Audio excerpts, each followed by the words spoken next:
یہ لوگ عرب بھی ہیں مگر اسرائیل کے لیے لڑتے بھی ہیں، یہ مسلمان کہلاتے ہیں مگر نماز روزہ اور حج کو نہیں مانتے، یہ لبنان میں طاقتور سیاستدان ہیں، شام میں الگ تھلگ گروہ اور اسرائیل میں فوج کا لازمی حصہ، لیکن پھر بھی اپنے مذہب کو خفیہ رکھتے ہیں۔ یہ دروز ہیں، ایک ایسی قوم جس کا وجود خود ایک معمہ ہے۔ ان کا مذہب، ان کی سیاست، ان کی وفاداریاں اور ان پر ہونے والے حملے، سب کچھ اتنا غیر معمولی ہے کہ آپ جان کر حیران رہ جائیں گے۔ آج ہم جانیں گے کہ دروز کون ہیں، کہاں رہتے ہیں، اسرائیل سے ان کا کیا تعلق ہے اور اسرائیل کب اور کہاں ان کی مدد کے لیے فوجی طاقت کے ساتھ میدان میں اترا۔ اگر آپ مشرق وسطیٰ کی سیاست، اقلیتوں کی حقیقت اور مذہب کے نام پر بننے والے غیر معمولی اتحادوں کو سمجھنا چاہتے ہیں تو یہ ویڈیو آپ کے لیے ہے۔ چلیے پردہ اٹھاتے ہیں دروز کی دنیا سے۔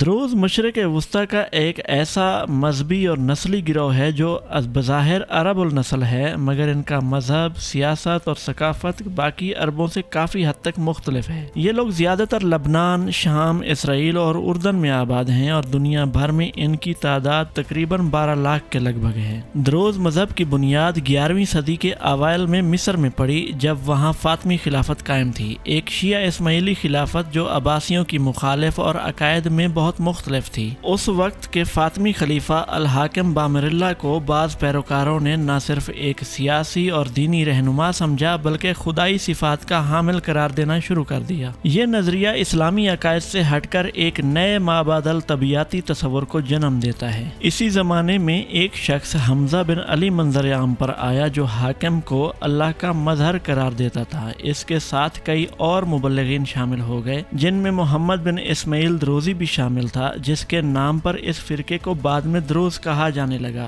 حالانکہ دروز خود اسے پسند نہیں کرتے اور خود کو الموحدون یعنی توحید پرست کہتے ہیں۔ ان مبلغین نے جو تعلیمات پیش کیں وہ اس قدر باطنی، رمزی اور محدود دائرے کے لیے مخصوص تھیں کہ عام مسلمانوں نے انہیں گمراہ کن قرار دیا اور فاطمی حکومت نے بھی ان کی دعوت پر پابندی لگا دی۔ چنانچہ دروزوں نے اپنا مذہب چھپا لیا اور پہاڑی علاقوں میں سکونت اختیار کر کے خاموشی سے شناخت کو محفوظ رکھا۔ یہ لوگ تناسخ ارواح پر یقین رکھتے ہیں، یعنی مرنے کے بعد کسی انسان کی روح کا کسی اور جسم میں دوبارہ آ جانا۔ ہندو مت اور بدھ مت میں بھی یہی نظریہ پایا جاتا ہے اور ان کے ہاں عبادت کی بجائے اخلاقی رویوں اور باطنی علم کو اہمیت حاصل ہے۔ وہ اسلام کے بنیادی ارکان جیسے نماز، روزہ، زکوٰۃ اور حج پر عمل نہیں کرتے بلکہ ایک مخصوص اندرونی سچائی کو اصل دین سمجھتے ہیں۔ لبنان میں دروز ایک سیاسی توازن کی حیثیت رکھتے ہیں۔ وہ کبھی شیعہ اور کبھی سنی اتحاد کے ساتھ ہوتے ہیں اور اکثر اپنے مفادات کے مطابق پوزیشن بدلتے ہیں۔ لبنان میں ان کی طاقت کا اصل مرکز جنبلات خاندان ہے۔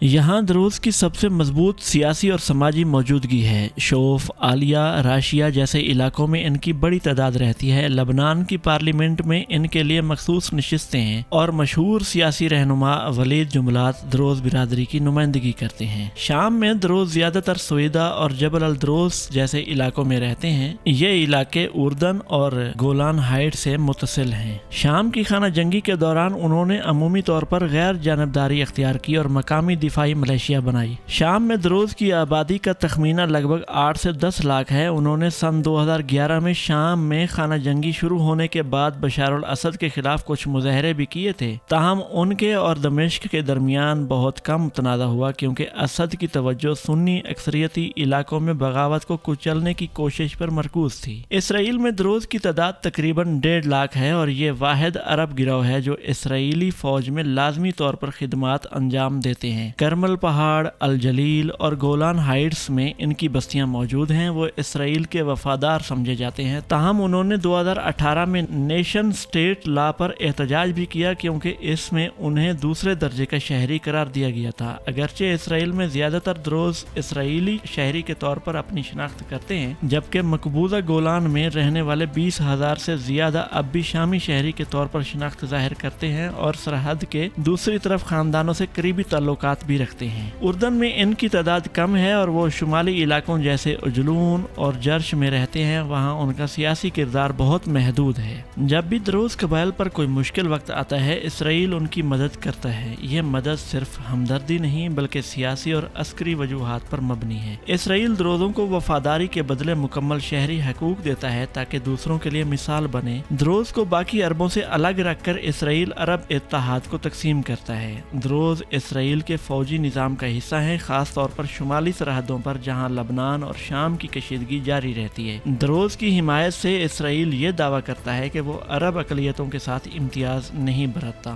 گولان ہائٹس کے دروز جو زیادہ تر شام نواز ہیں، ان کو مراعات دے کر اسرائیل شامی اثر کو کم کرنا چاہتا ہے۔ اسرائیل نے ماضی میں متعدد موقع پر دروز قبائل کی براہ راست یا بالواسطہ عسکری مدد کی ہے، خاص طور پر شام اور لبنان کے اندر دروز برادری کے تحفظ یا مفادات کے لیے۔ یہ امداد کبھی سفارتی اور انسانی امداد کی صورت میں اور کبھی براہ راست یا خفیہ فوجی کارروائی کی شکل میں سامنے آئی۔ اسرائیل نے 1982 میں لبنان پر فوج کشی کی تاکہ فلسطینی لبریشن آرگنائزیشن کو ختم کیا جا سکے۔ لبنان میں دروز ملیشیا خاص طور پر ولید جنبلاط کے زیر اثر اس جنگ میں مختلف مواقع پر اسرائیلی فوج سے ہم آہنگی رکھتی ہیں۔ دروزوں کو عیسائی ملیشیاؤں اور شیعہ گروہوں کے خلاف توازن کے طور پر استعمال کیا گیا۔ دروزوں کو اسرائیل کی طرف سے اسلحہ، تربیت اور خفیہ امداد ملی۔ 2015 میں داعش اور النصرہ فرنٹ جیسے شدت پسند گروہوں نے شام میں دروز بستیوں پر حملے شروع کیے، خاص طور پر سویدا اور ارد گرد کے علاقوں میں۔ اسرائیل میں موجود دروز فوجیوں اور رہنماؤں نے اپنی حکومت پر زور دیا کہ وہ شامی دروزوں کی مدد کرے۔ اسرائیل نے کہا کہ اگر دروزوں کا قتل عام جاری رہا تو وہ براہ راست فوجی کارروائی کر سکتا ہے۔ کچھ رپورٹس کے مطابق اسرائیل نے گولان ہائٹس کے ذریعے انسانی امداد اور انٹیلیجنس معلومات فراہم کی۔ اسرائیلی افواج نے گولان ہائٹس کے قریب النصرہ فرنٹ کے ٹھکانوں کو نشانہ بھی بنایا، اگرچہ اسرائیل نے اسے براہ راست دروزوں کی مدد نہیں کہا، مگر سیاق و سباق واضح تھا کہ گولان ہائٹس میں کے شامی نژاد دروز اسرائیل کی شہریت قبول نہیں کرتے، مگر وہاں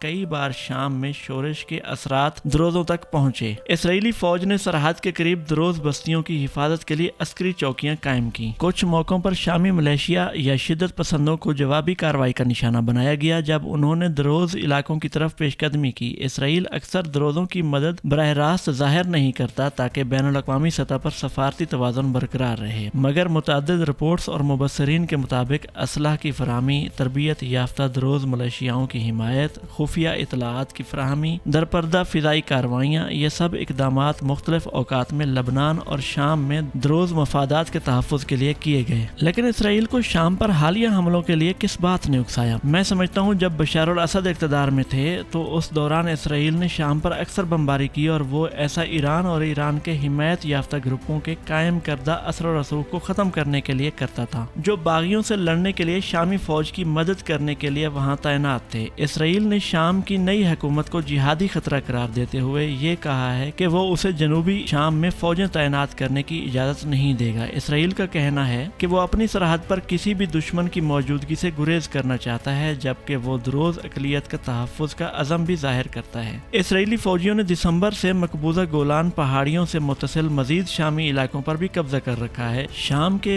عبوری صدر احمد الشرا نے پچھلے دنوں کہا تھا کہ اسرائیل شامیوں کے درمیان تفرقہ کو فروغ دے رہا ہے۔ انہوں نے اسرائیل پر الزام لگایا کہ وہ ہمارے لوگوں کے اتحاد کو ختم کرنے کی کوشش کر رہا ہے، اور کہا کہ اس نے ہمارے استحکام کو مسلسل نشانہ بنایا اور سابق حکومت کے خاتمے کے بعد ہمارے درمیان اختلافات پیدا کیا ہے۔ ناظرین، دروز ایک چالاک قوم ہے، ایسی چالاک جو خاموشی میں بقا کی تلاش کرتی ہے اور سیاست میں چالاکی سے رستہ بناتی ہے، کبھی لبنان کی پارلیمنٹ میں، کبھی اسرائیلی فوج کی وردی میں، اور کبھی شامی پہاڑوں کی خاموش پناہ گاہوں میں۔ یہ اقلیت ہمیں یاد دلاتی ہے کہ مشرق وسطیٰ کی سیاست صرف تعداد سے نہیں، تدبیر سے لکھی جاتی ہے۔ دروز کی کہانی ابھی مکمل نہیں ہوئی، مگر جو کچھ بھی ہم نے جانا وہ کافی ہے یہ سمجھنے کے لیے کہ تاریخ وہی نہیں ہوتی جو ہمیں نظر آتی ہے۔